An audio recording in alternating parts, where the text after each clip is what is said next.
Yeah, speaking of Gramatik, like I Yeah. wanted to go back and talk about how you guys met and that whole journey with him because obviously he was kind of a pivotal person Yeah. in your life. Yeah, he basically helped launch the Balkan Bump project, which is wild. I mean, I'd been a Gramatik fan since like the Street Banger records. I think the first track I heard of him was "Hit That Jive Jack," which is just like a swing in, like "Hit that jive jack, Yeah. put it in your pocket."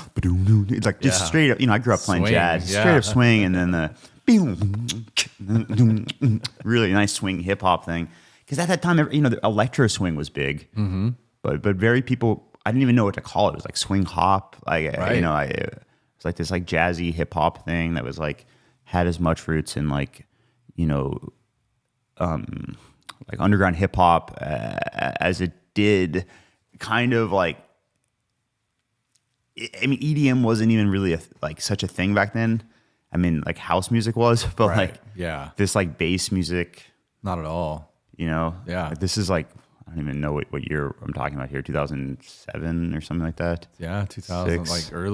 like mid 2000s. Five, I don't even know. 6, 7, 8. Somewhere I mean, around I know there. I used to play a lot of his music in my sets, and I always felt like they would bridge that gap that you're talking about. You could go from electronic to hip hop. Yeah. Where there's perfect, like, I mean, to me, it was almost like trip hop. Yeah, trip hop. Down Trip hop is kind of tempo. would be like the contemporary thing Yeah. at that point, I suppose. But he was doing great Down-tempo, with yeah.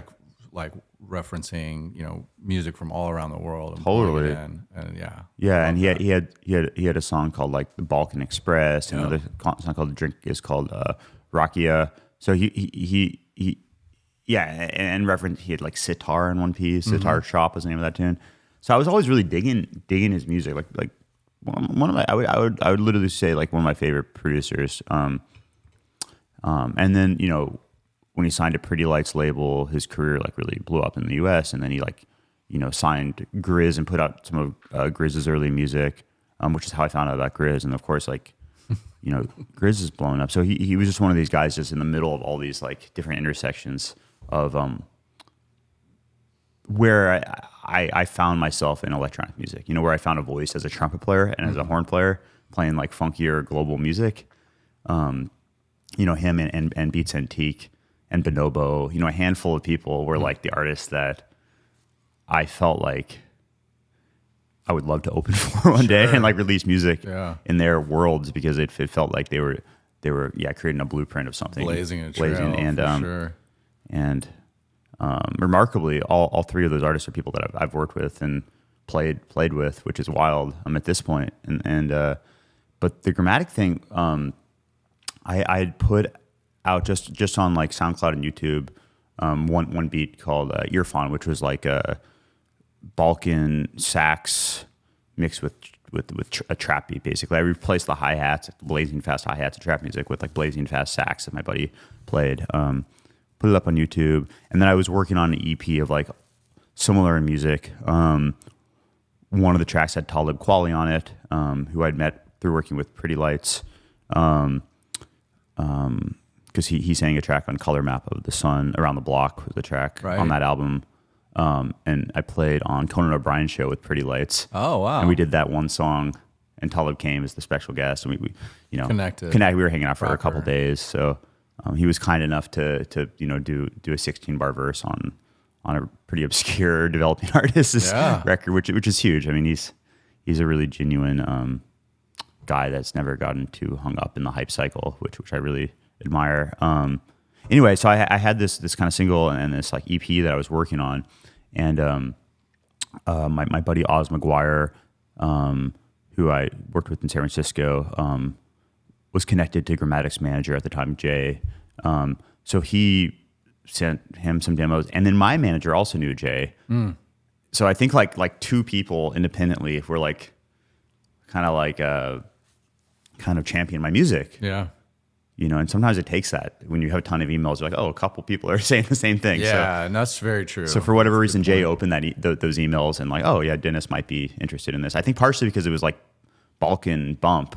Right. And I didn't even realize this, but Dennis is from the Balkans. He's Slovenian. I had no clue. I just assumed he was from New York, honestly. Right. Or Colorado or something. So Jay opened it. He forwarded it to Dennis, and within a few hours, Dennis wrote back like like love this music. Like I want to release this on my my label, which was the goal to try to get a label distribution deal at that point. So he agreed to put it on a Lowtemp. He's like, I want to do a version of this track IMO with Talib Kweli. So he ended up doing his own version of that track, which came out on his album Recoil. And then he invited me to play trumpet with him. It's like his biggest show of the year at it was like a New Year's Eve show at Hangar 5 in New York. So I played with him there.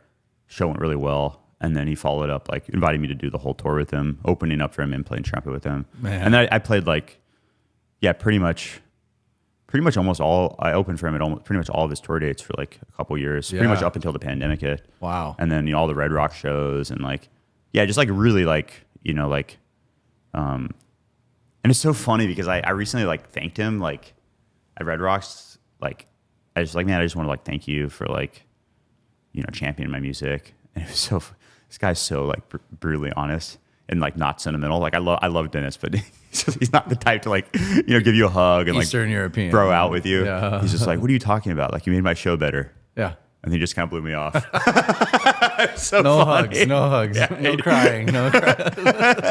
It's so funny. It's so funny, but I get what he's saying though. It's like, well, that's amazing, man. What a journey. And it does sound like the stars had aligned, and then like people could tell like this was the move. Oh, and then the other coincidence is on that EP, that the track that I was talking about, the first thing was called Irfan, which coincidentally is Dennis's father's name. Wow, which is like wild. Yeah, that is a coincidence. Yeah, for sure, kismet. It's like there's no way like if I was like more sociopathic, like I would have planned this whole thing. It's super weird.